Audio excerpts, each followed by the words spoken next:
Bismillahirrahmanirrahim. Assalamualaikum warahmatullahi wabarakatuh. Jumpa lagi dengan saya di Abil Maiwa Channel. Jadi teman-teman, channel ini merupakan channel pendidikan tempat kita berbagi tentang aplikasi pendidikan, Microsoft Office, serta tips dan triks komputer. Jadi pada video kali ini teman-teman ya, kembali lagi admin akan mencoba mengupdate ya informasi terbaru seputar perkembangan P3K Guru formasi tahun 2023. Yang mana yang akan kami bahas di sini adalah terkait dengan salah satu pertanyaan dari teman subscriber ya, yang mempertanyakan bahwa posisinya itu adalah guru honorer, posisi statusnya yaitu adalah P3 atau guru honorer negeri, masa kerja 3 tahun ke atas, jurusannya PKN ya, jurusannya PKN Bapak Ibu. Katanya di sekolah induknya itu ada kebutuhan jurusan PKN dan kuotanya memang ada ya, ada satu dan satu-satu kuota yang terbuka itu adalah di sekolah induknya Bapak Ibu. Bagaimana posisi pelamar prioritas 3 ini ketika dihubungkan dengan P1 dan P2? Baik, sebelum kita jawab itu, bagi rekan-rekan guru yang baru pertama kali menemukan channel ini, jangan lupa tekan tombol subscribe dan aktifkan lonceng notifikasinya agar setiap hari Bapak Ibu bisa mendapatkan update informasi terbaru seputar perkembangan P3K Guru. Baik Bapak Ibu, tanpa perlu berlama-lama lagi, kita langsung saja to the point ke informasinya.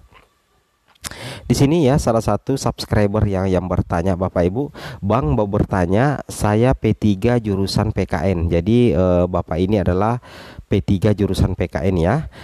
Kemudian sudah memiliki serdik dan dia juga adalah guru induk dari sekolah yang membuka kuota tersebut. Nah, jadi kebetulan sekolahnya ini membuka kuota untuk P3K jurusan PKN. Artinya instansinya membuka satu saja kuota jurusan PKN. Dan katanya dia berhasil resum. Wow, ini posisi aman sih sebenarnya ya. Kemudian di kabupaten saya hanya ada satu saja kuota untuk jurusan PKN. Nah, ini yang saya bilang tadi, kata kuncinya itu di daerahnya itu hanya ada satu jurusan PKN. Itu artinya seperti apa Bang kalau dikaitkan dengan penjelasan di konten Abang yang ini, jika dihubungkan ke P1 dan P2 terkait peluang saya? Terima kasih. Oke, saya langsung jawab ini teman-teman ya. Nah, kalau misalkan di daerah Bapak Ibu itu jurusan PKN-nya itu pemerintah daerahnya membuka satu kuota saja, dan satu-satunya pelamar P3K jurusan PKN itu adalah Bapak yang posisinya P3 ini, tidak ada lagi P1, P2 yang memiliki jurusan PKN, maka dipastikan Bapak Ibu ya, dipastikan pelamar P3 ini langsung auto penempatan. Kenapa saya katakan tidak ada saingan ya? Tidak ada saingan dari P1, tidak ada saingan dari P2 yang linear dengan jurusan PKN. Satu-satunya itu adalah Bapak ini yang memiliki serdik juga, kemudian dia juga guru induk di sekolah yang membuka kuota jurusan PKN, dan jurusan PKN yang ada di sekolahnya itu adalah satu-satunya kuota yang ada di kabupatennya, maka dia auto penempatan Bapak Ibu kalau memang tidak ada P1 yang jurusan PKN ya teman-teman ya, atau jurusan lain yang linear dengan PKN. Aman sih ya kalau posisinya seperti itu.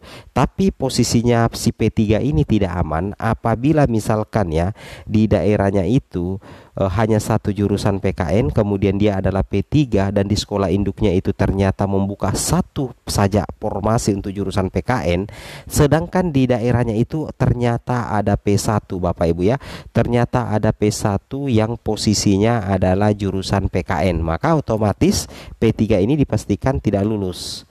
Kenapa saya katakan tidak lulus Bapak Ibu ya? Karena formasinya itu akan diisi oleh P1, bukan berarti akan menggeser P3, tapi P1 ini akan ditempatkan di sekolah yang lain yang memang membutuhkan guru PKN. Kenapa bisa seperti itu? Karena memang prioritas penempatannya itu adalah pelamar prioritas 1, seperti itu Bapak Ibu ya. Maka guru P3 ini berdoa aja mudah-mudahan tidak ada guru P1, tidak ada guru P2 yang memiliki ijazah PKN atau ijazah ijazah lain yang linear dengan jurusan PKN, sehingga P3 ini bisa langsung auto penempatan Bapak Ibu ya. Jadi posisinya P3 ini sangat menguntungkan, bisa auto penempatan teman-teman. Apalagi nantinya di tes CAT BKN itu Bapak Ibu ya, di tes CAT BKN itu tidak ada lagi passing grade ya. Tidak ada passing grade Bapak Ibu ya. Ini yang menjadi salah satu kabar baik sih ya untuk teman-teman guru yang lain ya, bahwa tidak ada passing grade Bapak Ibu. Apalagi nantinya untuk formasi itu sendiri itu nantinya akan berkumpul di dinas pendidikan, sehingga tidak ada istilah geser menggeser Bapak Ibu ya. Itu yang wajib Bapak Ibu pahami. Jadi apakah memang ada potensi bagi P2 ya, P3 yang auto penempatan? Bisa teman-teman ya, bisa auto penempatan berapapun nilai tes CAT-nya, karena tidak ada penilaian passing grade. Syaratnya itu adalah seperti ini, seperti yang kasus tadi. Misalkan ada satu guru P3 ya, ada satu guru P3 itu jurusannya atau ijazah linearnya itu adalah PKN ya, pendidikan PKN. Ternyata instansinya cuman membuka satu jurusan PKN, satu formasi untuk PKN. Sedangkan di daerah itu sudah tidak ada lagi P1, P2 yang linear dengan mapel PKN. Maka otomatis karena tinggal satu kota dan sudah tidak ada lagi P1 dengan P2 yang linear dengan PKN, maka otomatis guru P3 ini akan langsung mendapatkan penempatan setelah tes CAT BKN berapapun nilainya Bapak Ibu ya. Karena untuk nilai tes CAT untuk P3K guru pelamar kebutuhan khusus P2 dan P3 itu tidak menggunakan nilai ambang batas ya, tidak menggunakan nilai ambang batas Bapak Ibu ya. Jadi tentunya itu menjadi salah satu kabar baik, karena yang menjadi penentu kelulusan P2 dan P3 itu adalah nilai hasil CAT-nya ya, dan tidak mendapat nilai hasil CAT dan tidak diurut berdasarkan nilai ambang batas, tidak pakai nilai ambang batas.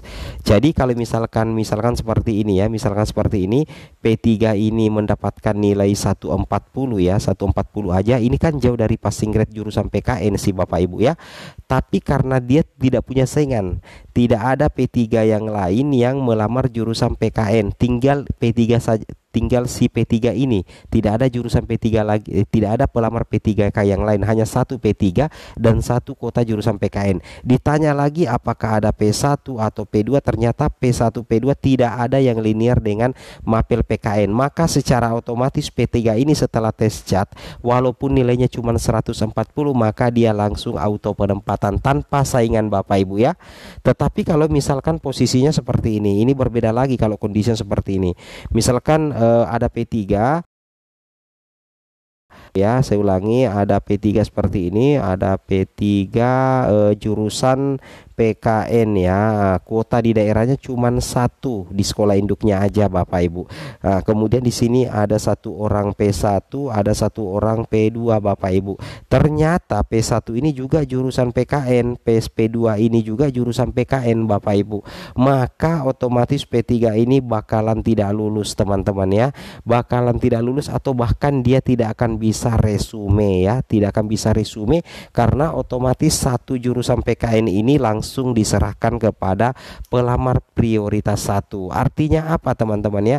Artinya kalau kita melihat ya, kalau kita melihat pertanyaan dari teman ini yang merupakan Bapak Ibu ya, guru P3, kita coba cek di sini.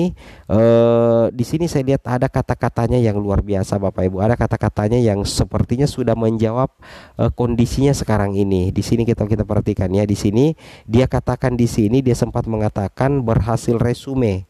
Padahal dia berhasil resume, padahal di daerahnya itu cuma satu kota, dan di kota itu ada di sekolah induknya. Otomatis P1 P2 ini tidak akan bisa mengambil alih formasi ini, karena kemungkinan P1 P2 di daerahnya ini itu tidak ada yang memilih jurusan PKN, hanya dia sendiri karena dia berhasil resume. Sebenarnya kita bisa langsung jawab langsung bahwa Bapak ini bakalan lulus nantinya karena dia berhasil resume, meskipun cuma satu saja kuota untuk jurusan PKN. Berarti kemungkinan besar kuota ini bakal untuk dirinya si P3K, si kategori P3 ini teman-teman ya. Mudah-mudahan kalian paham maksud admin ya. Semoga bermanfaat. Assalamualaikum warahmatullahi wabarakatuh.